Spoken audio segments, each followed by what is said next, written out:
How to enable sign-in as employee in Best Buy app. Let's get started. Launch your Best Buy app. Make sure you have already logged into your account. You'll land to the home page.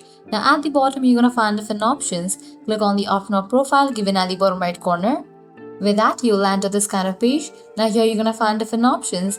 Navigate to the option of app settings. Now in this page, you'll find this option of employee sign-in. Enable for this option. With that, you'll be directed to this kind of page.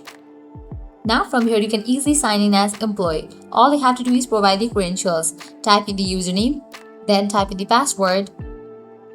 In the case you have forgotten your password, you can click on this option to recover it. After you provide the details, click on sign in, and just with that, you will be logged in as employee in your Best Buy app. This is how you can easily enable sign in as employee in Best Buy app. At the end, if you guys find this video helpful, don't forget to like, share and subscribe to our channel. Thanks for watching.